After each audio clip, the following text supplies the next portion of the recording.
Nabulabog ang isang barangay hall nang magkasunod na sumugod doon at nagwala ang isang lalaki at kanyang kinakasama na 8 buwang buntis.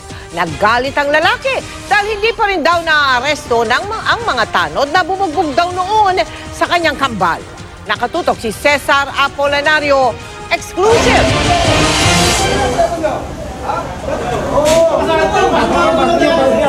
Kahit inaawat na ng mga tanod ng Barangay Commonwealth sa Quezon City, di pa rin tumigil sa pagwawala ang lalaking ito na si Mark Ivan Fesalbon, nagpakilalang anak ng dating kapitan ng barangay.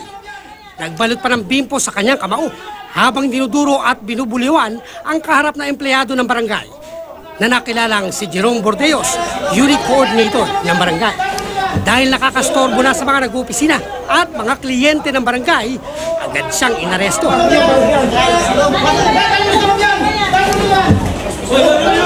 To the rescue naman ang 8 buwang buntis na kinakasama ni Fesalbon.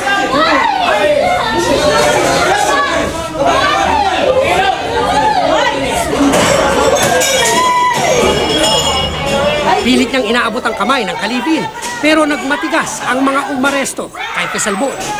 Dito na nag-hysterical ang babae.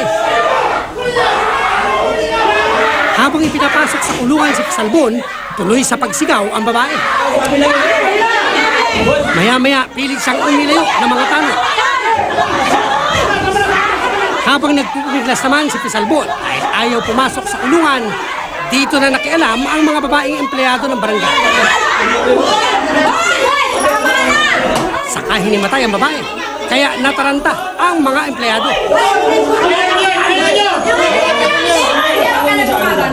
Habang nasa kulungan, panay pa rin ang sigaw ni Fesalbon.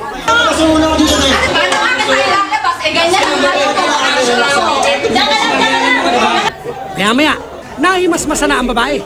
Pinalabas ng kulungan si Fesalbon, kinaunan at iniharap sa XO ng barangay. Dito na nagkwento si Fesalbon, binugbog daw ng mga tanod ang kambal niya noong 2015. Pero bakit daw hindi nakakulong si Bordeos na may warrant of arrest daw? Ano lang po, provoke lang po talaga. May twin brother po ako. Yung twin brother ko po, nagulpi po ng 5 tao. Meron na po kaming warrant of arrest. May warrant of arrest? At pag nakita ko kako yung warrant of arrest, mano ngayon din tatanggalin? Kasi nag-issue na. Ang kaaway ng unit coordinator, inaming may kaso siya at kaanak nito, kaugnay ng physical injury na isinampa laban sa kanila pero wala pa raw desisyon doon.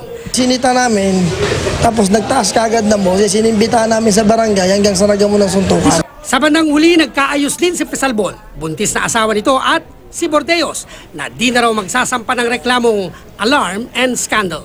Cesar Apolinario, nakatutok, 24 oras.